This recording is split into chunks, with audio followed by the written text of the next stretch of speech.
सूर्य mission Bharat के लिए हो सकता है टर्निंग पॉइंट। चंद्रयान 3 की तरह करेगा कमाल।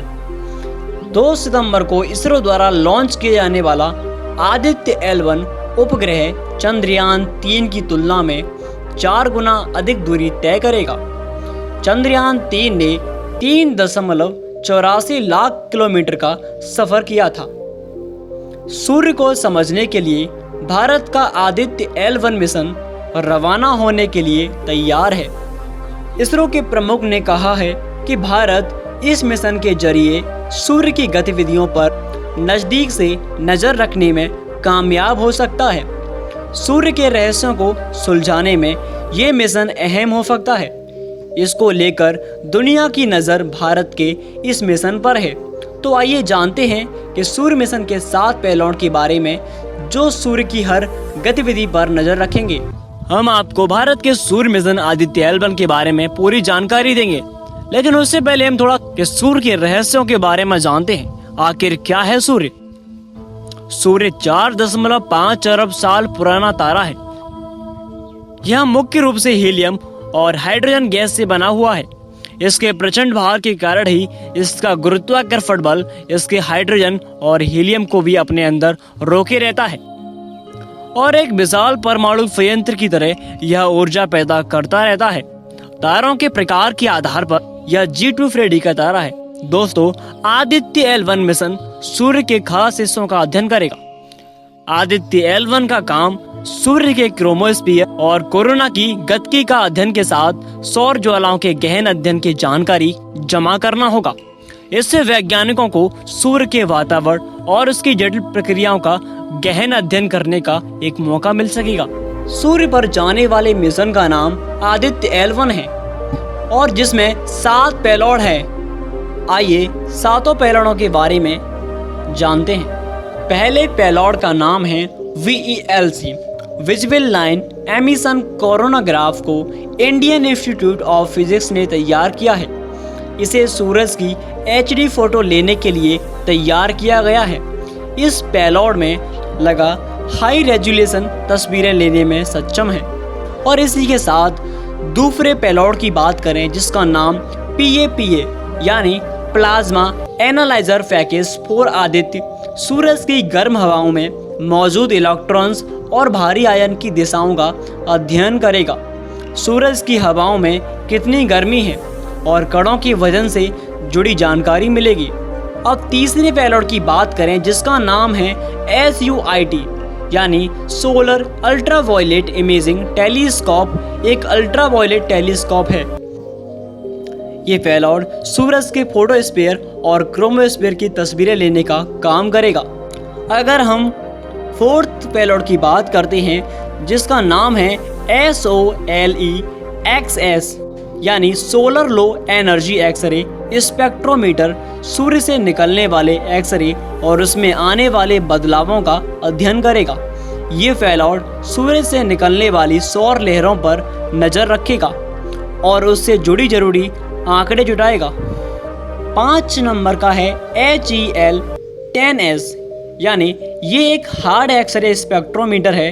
वैज्ञानिकों ने इसे इस तरह से डिजाइन किया है कि वो हार्ड एक्सरे किरणों यानी सौर लहरों से निकलने वाली हाई एनर्जी एक्सरे का अध्ययन करेगा। 6वां है ASPEX। इसमें कुल 2 पेलोड एक साथ काम करेंगे। पहला Aditya solar wind particle experiment जो कम ऊर्जा वाला स्पेक्ट्रोमीटर है। ये सूरज की हवाओं में आने वाले प्रोटॉन्स और अल्फा पार्टिकल्स का अध्ययन करेगा। एनर्जेटिक पार्टिकल स्टेप्स हैं जो सौर हवाओं में आने वाला ज़्यादा ऊर्जा वाले आयन पर शोध करेगा। बात करते हैं लास्ट और 7वें पेलोड की जिसका नाम advance triaxial high resolution digital magnetometers MG। ये पेलोड सूर्य के चारों ओर मैग्नेटिक फील्ड का अध्ययन करेगा। इसके साथ ही पृथ्वी और सूरज के बीच मौजूद कम तीव्रता वाली मैग्नेटिक फील्ड का अध्ययन करेगा। ये सूर्ययान के मुख्य शरीर से 3 मीटर आगे निकला रहेगा। लैग्रेंज पॉइंट 1 पर पहुंचने वाला पहला देश बनेगा भारत। आदित्य मिशन के जरिए पृथ्वी एवं सूर्य के बीच स्थित लैंग्रेज पॉइंट L1 पर उपग्रह भेजने वाला भारत विश्व का पहला देश बनेगा। जिस प्रकार भारत ने पहली बार चंद्रमा के दक्षिणी ध्रुव पर पहुंचकर चंद्रमा को नए सिरे से खंगालना शुरू किया है, उसी प्रकार का प्रयोग सूर्य मिशन में भी किया है।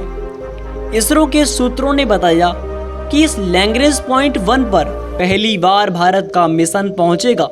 यह बिंदु धरती से करीब 15 लाख किलोमीटर की दूरी पर है, जबकि धरती से सूर्य की दूरी 15.11 करोड़ किलोमीटर है। पृथ्वी और सूर्य के बीच ऐसे 5 लैंग्रेज पॉइंट हैं।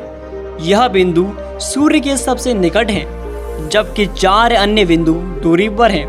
लैंग्रेज बिंदु एक ऐसा बिंदु होता है जहां धरती या सूर्य का गुरुत्वाकर्षण का प्रभाव नहीं होता है तथा इस बिंदु पर उपग्रह स्थिर रह सकता है। इसलिए यहां से उपग्रह सूर्य के बारे में जानकारी इकट्ठा करेगा। चंद्रयान की तुलना में 4 गुना अधिक दूरी तय करेगा आदित्य L1।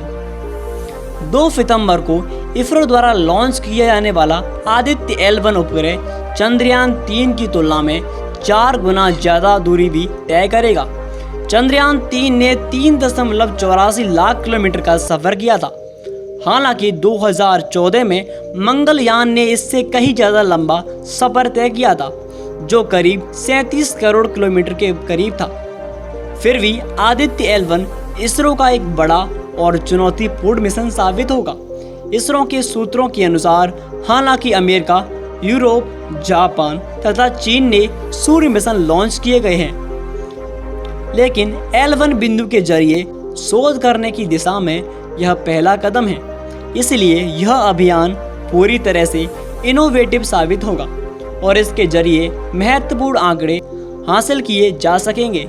इतना समझने के बाद भी आप सभी के मन में एक सवाल अभी भी घूम रहा होगा कि आखिर इस मिशन का नाम आदित्य L1 क्यों रखा, और आदित्य L1 रखा तो इसमें L1 क्या चीज है। आइए हम आपके सभी सवालों का जवाब देते हैं। दरअसल धरती से सूरज की दूरी तकरीबन 15 करोड़ किलोमीटर है। इस दूरी के बीच 5 लैंग्रेज पॉइंट्स हैं। इन्हें L1, L2, L3, L4 और L5 पॉइंट के नाम से जाना जाता है। इनका नाम 18वीं सदी के इतालवी खगोल शास्त्री और गणितज्ञ जोसेफ लुई लैंग्रेज के नाम पर रखा गया है। L1, L2, L3 स्थिर नहीं है। इनकी स्थिति बदलती रहती है, जबकि L4 और L5 पॉइंट स्थिर हैं और अपनी स्थिति नहीं बदलते हैं। L1 इसका पहला पॉइंट है जो धरती से 15 लाख किलोमीटर दूर है। L1 पॉइंट को Lagrangian point, Lagrange point, libration point या L पॉइंट के तौर पर जाना जाता है। अभी भी आपके मन में एक सवाल जरूर होगा कि सर L1 पॉइंट को ही ये क्यों चुना गया। इसरो की एक रिपोर्ट के मुताबिक एस सोमनाथ ने कहा कि L1 एक ऐसा स्थान है जहां से सूर्य का 24 घंटे अवलोकन किया जा सकता है।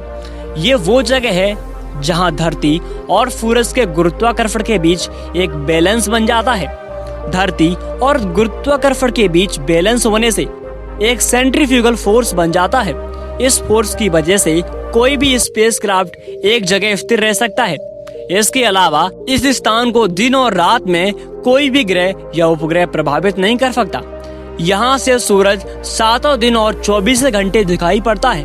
वहीं ये पॉइंट पृथ्वी के नजदीक है और यहाँ से संचार में काफी आसानी होती है। इसी कारण ये स्थान स्टडी के लिहाज से अच्छा माना जाता है।